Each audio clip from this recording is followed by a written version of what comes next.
नमस्कार दोस्तों, मैं सनी शर्मा फिर से हाजिर हूँ अपने चैनल सनी नाथ पे। स्वागत करता हूँ सभी भाई बहनों का।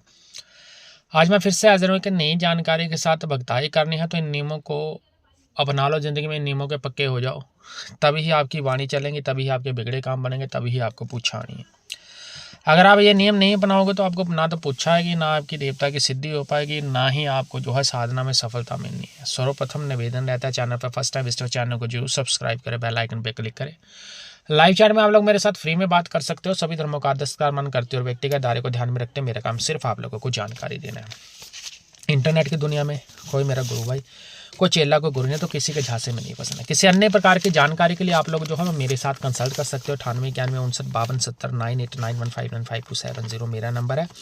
और सभी धर्मों का आदर सत्कार मान करते हो और व्यक्तिगत दायरे को ध्यान में रखते हो मेरा काम सिर्फ आप लोगों को जानकारी देना। सन्नी नाथ यूट्यूब चैनल को जरूर सब्सक्राइब करना और गुरु गोरखनाथ नाम के एक और चैनल उसको भी जरूर सब्सक्राइब करना, बेल आइकन पे क्लिक करना, ठीक है। बाकी फेसबुक पे मुझे फ्रेंड रिक्वेस्ट जरूर भेजना, सारी जानकारी डिस्क्रिप्शन बॉक्स में मिल जाएगी।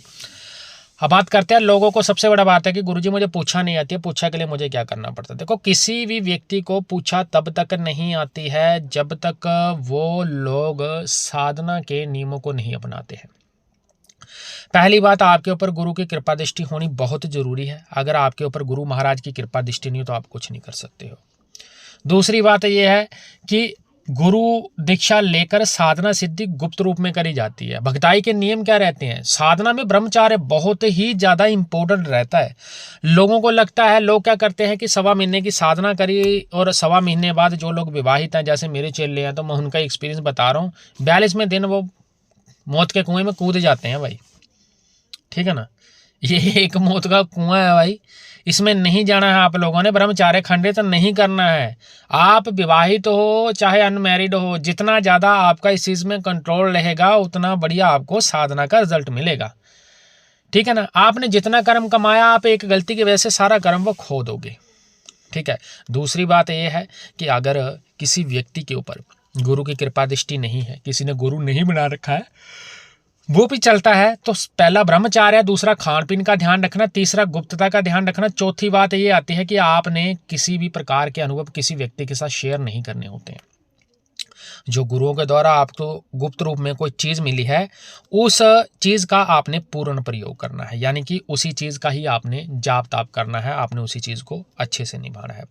अब बात आती है कि कुछ लोग ऐसे होते हैं कि नहीं गुरुजी, हमें जो साधना सिद्धि में हम जो बैठे हुए हैं, हम जो कर्म कर रहे हैं, हम मंत्र जाप कर रहे हैं, तो मंत्र जाप के दौरान हमें जो है कुछ चीज़ें दिखाई दे रही है, हमें कुछ चीज़ें नहीं दिखाई दे रही है। देखो, साधना में आप लोगों को स्वप्न पढ़ने, सपनों के माध्यम से ही आप लोगों ने समझना है कि इनका एग्जैक्ट मतलब क्या है, ठीक है। हर एक चीज का जो सिस्टम है वो आप लोगों को गुरुओं के द्वारा जो कर्म मिलता है उसी में आपको पता चलना है। अब बात आती है, आप लोग जो कर्म कर रहे हो, मंत्र जाप कर रहे हो, गुरु आप लोगों का होता नहीं है, तो आप लोगों को ये होता है कि मुझे हर एक चीज का अनुभव हो जाए। अनुभव कहां से होगा? अनुभव आपको कहां से होगा जब गुरु ही नहीं है। और अगर सपने में आपको चीज दिख भी गई है तो आप लोगों का इतना दिमाग थोड़ी ना आप उस चीज को समझते हो। लोगों को लगता है सपने जो है वो खिचड़ी दिख रही है मुझे। उन खिचड़ी में ही तो आपके संबंधित जो आपके जो प्रश्न रहते हैं, जो भी आपके मन में दुविधा रहती है, उन दुविधा के आपको जो है पक्के जो रिजल्ट है, जो पक्की जो आपको वाणियाँ पड़ती हैं, जो भी आपको आदेश पढ़ते हैं, वहीं पे तो पढ़ते हैं। अब इंटरनेट पे लोगों के द्वारा बताया जाता है कि कोई भी चीज़ जो आपको मिलती है, कोई भी चीज़ आपको प्राप्त होती है तो सामने खड़े हो जाएंगे, सामने से वचन होने पर, वो बिल्कुल ही गलत चीज़ है भाई। किसी भी चीज़ का अनुभव जो है वो प्रत्यक्ष अप्रत्यक्ष दोनों रूप में सिद्ध होती है, पर भाई बहुत कम लोग हैं जिनको प्रत्यक्षीकरण होता है।